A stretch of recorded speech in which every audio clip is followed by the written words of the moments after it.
Welcome, new and old friends. My name is 242, and tonight, 42 got us one story. It seems she might have borrowed it from Raymond Beaman, and also, borrowed PA Nightmares and Serafin the Midnight Bard to help tell this story. So, turn off your lights. Make sure your doors and windows are locked. Things are about to get spooky.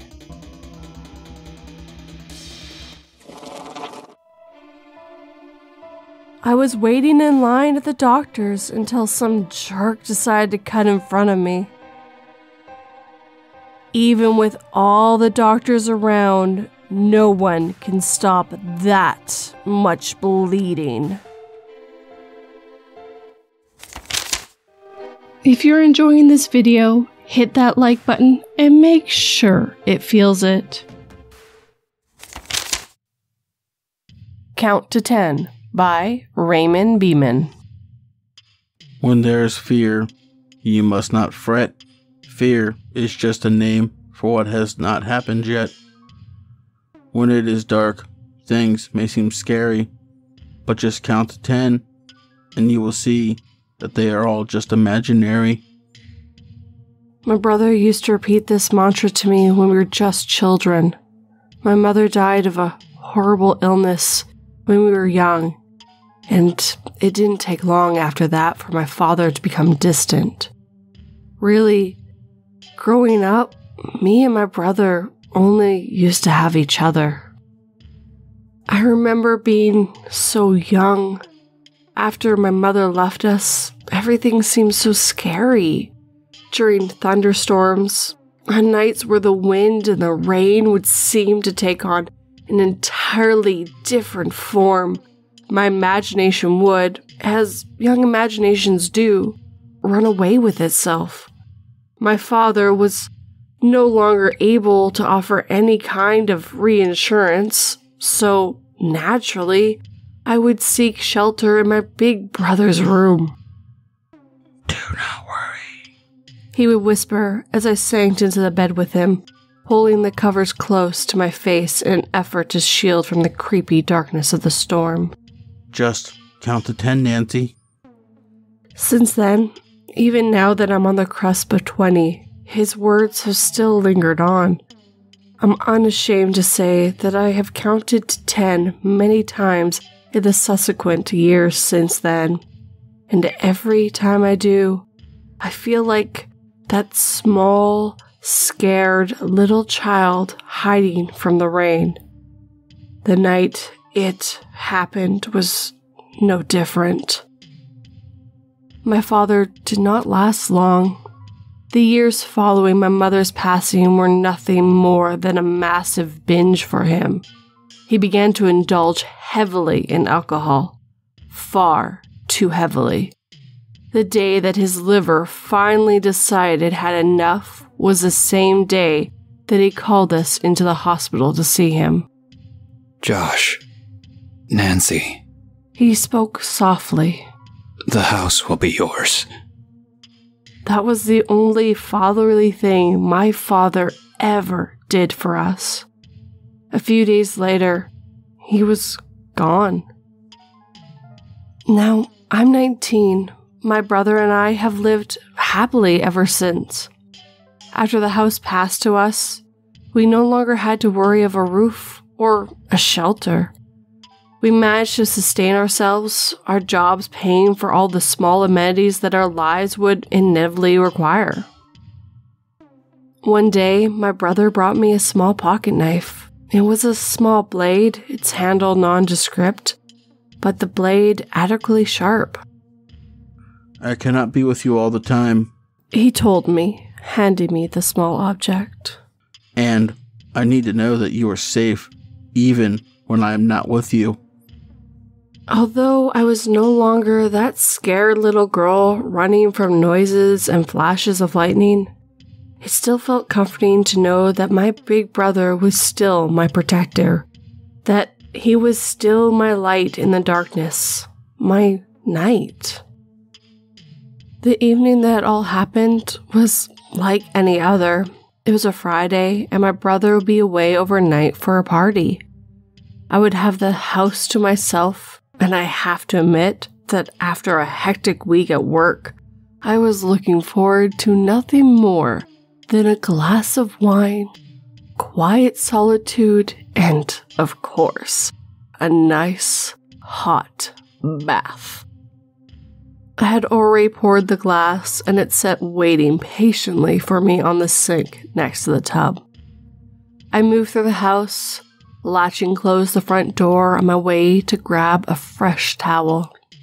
I quickly retrieved one, and a few moments later, I had undressed and had already sunk back into the warm, inviting waters.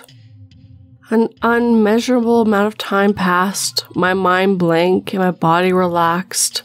The wine went down smoothly as the tension from my week gradually drifted from my body, escaping into the warm waters around me. The candles I had lit aided in my relaxation, their flames flickering slightly within the darkness of the room. My phone had been vibrating for a while now, but I had barely noticed as the calming sensation had claimed my mind.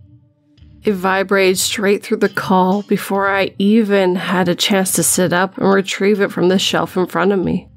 I picked up the handset with my wet hands, and the screen lit up in response.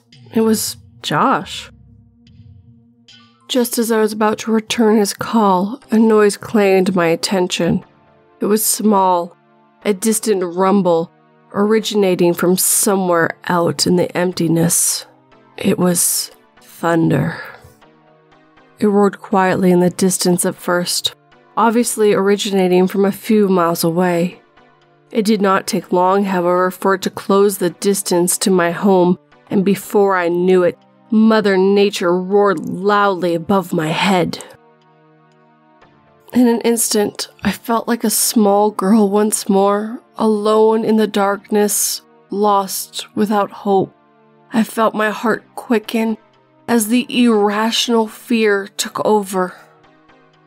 "It's just a storm," I said aloud. My words sound less than convincing. "It will pass." After a few moments, I realized that my anxiety was not lowering. My bath time was clearly over. Fate had decided that my relaxation had obviously come to an end. Defeated, I climbed from the bath, dried my body, and quickly redressed. As I opened the door to the bathroom, I quickly realized that my house was not exactly as I had left it. All the lights, which I had left on before entering, were now switched off. The hallway was pitch black, and the darkness seemed to cling to every wall. I felt my heart once again quicken in pace as a surge of adrenaline coursed through my veins. What the hell? The air outside was thick and foreboding.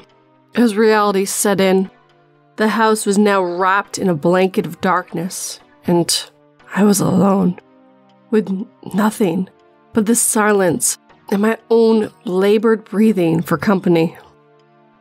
"It's just the fuse," I managed to think through the haze of fear, grab a candle, and check downstairs.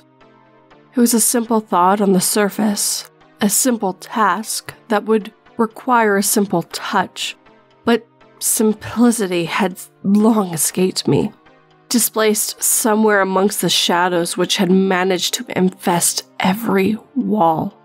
Somehow, I managed to will my legs to return to the bathroom, where I retrieved a candle, bringing its delicate light back out with me into the cold darkness outside.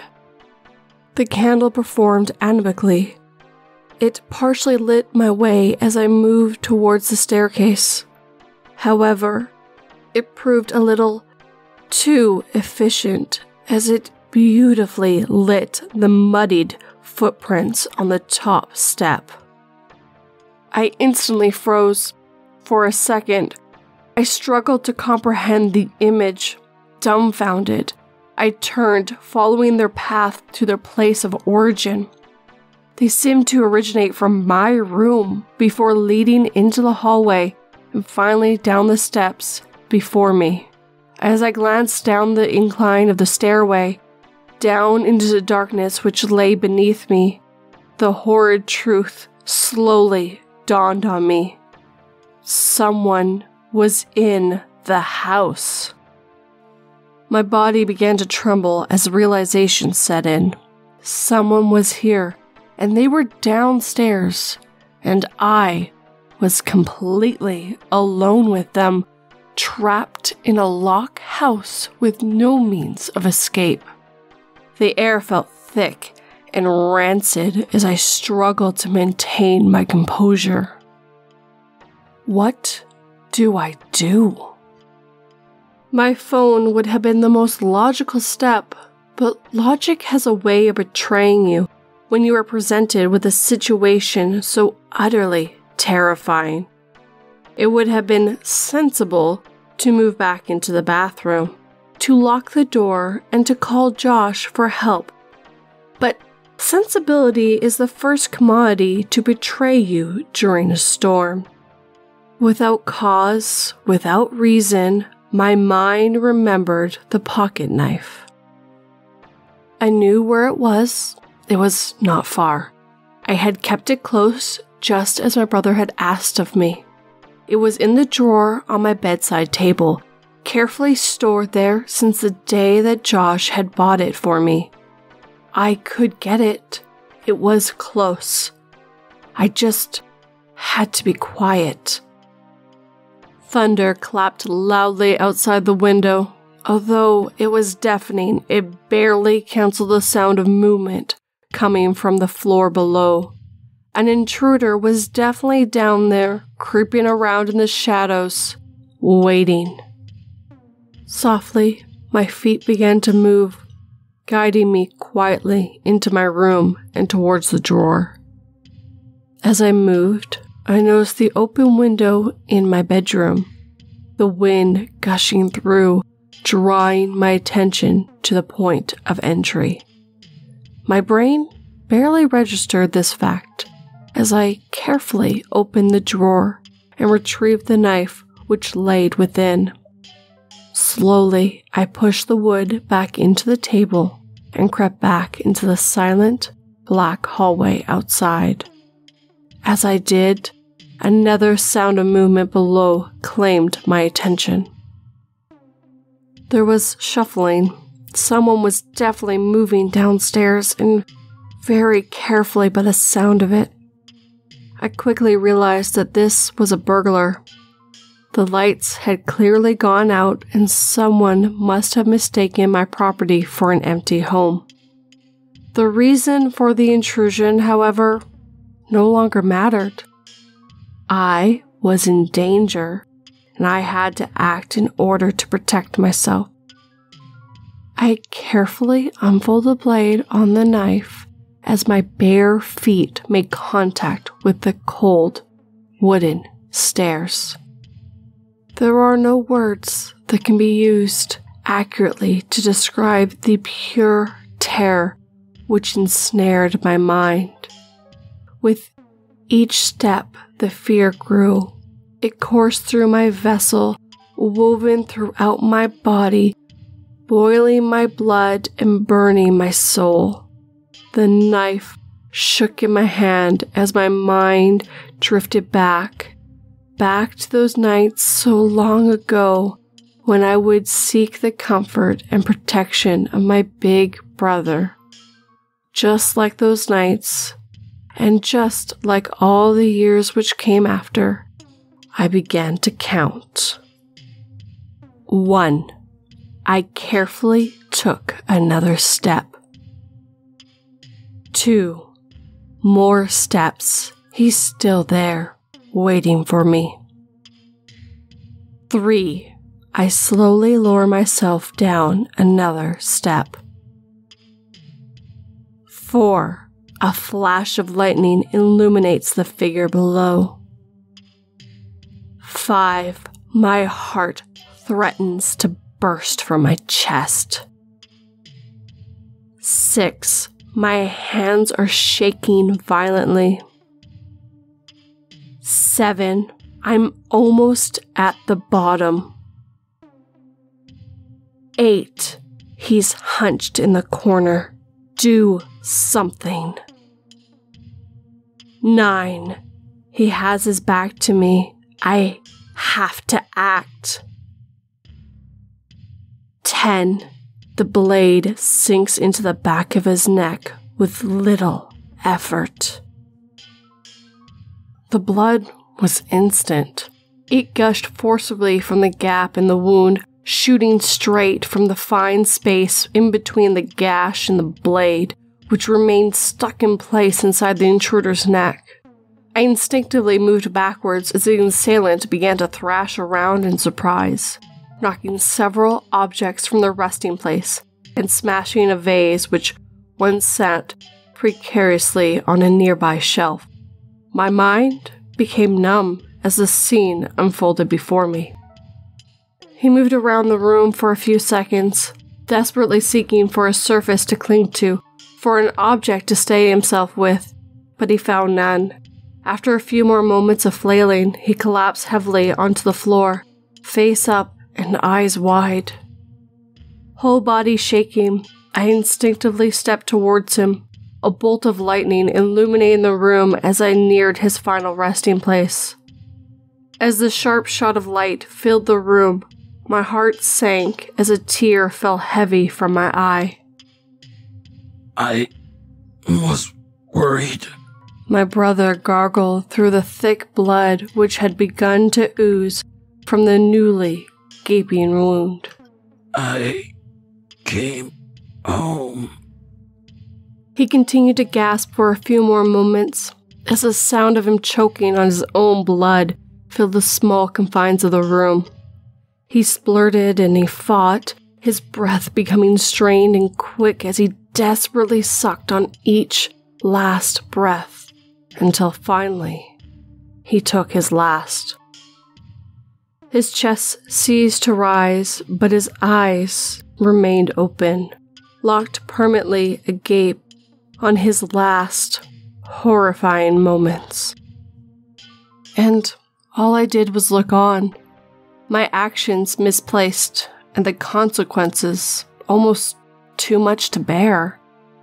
As I watched on as the last remaining light extinguished from my life, I knew that I would be forever alone, and the realization was one of absolute, soul-wrenching terror. A lengthy investigation followed that night. The police were sympathetic, and they eventually understood the circumstances surrounding Josh's death. Ultimately, it was labeled as an accident. They went on to explain that his friends had verified that at the party he had expressed concern for me being at home alone, and had diligently decided to leave early. Upon returning home, he could not gain entry as I had latched the front door closed. He did try to call me, as shown by the call log stored on his phone, but I had not answered.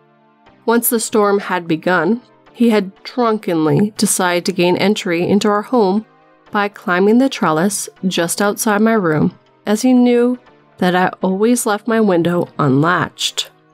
The power being out had just been a cruel twist of fate, as it was decided that he must have been trying to fix the issue at the moment I had mistaken him for an intruder. It was then that I knew that at that moment I killed him. At that moment that I had robbed my protective big brother of his life. That he was still trying to be my knight. He knew the darkness still haunted me, even though I pretended it did not. He knew the storm would still get under my skin. That night, he had just wanted to protect me, and for all his nobility, he no longer lives. The storm does not scare me anymore. I've seen something much darker. Since that night, when Mother Nature emerges from her slumber and the wind and the rain threaten to invade the confines of my home, I barely flinch. For in that moment, and every night since, I see his face. I relive his final gasp. I'm imprisoned by his fixed and open eyes. In those moments of solitude, when I am trapped by my actions and encased with regret, I simply begin to count. But I can never get to 10. 1, 2, 3, 4, 5, 6, 7, 8, 9. She was a great actor and always tried to make her pranks seem real. So the fact her suicide prank has been going on for over 11 years doesn't faze me.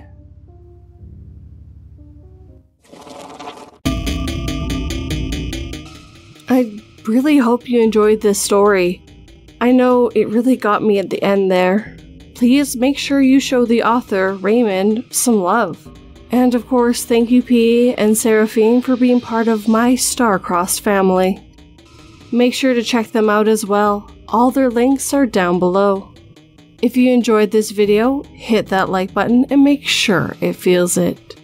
If you're new, think about hitting that subscribe button and turning that pretty little bell to all notifications.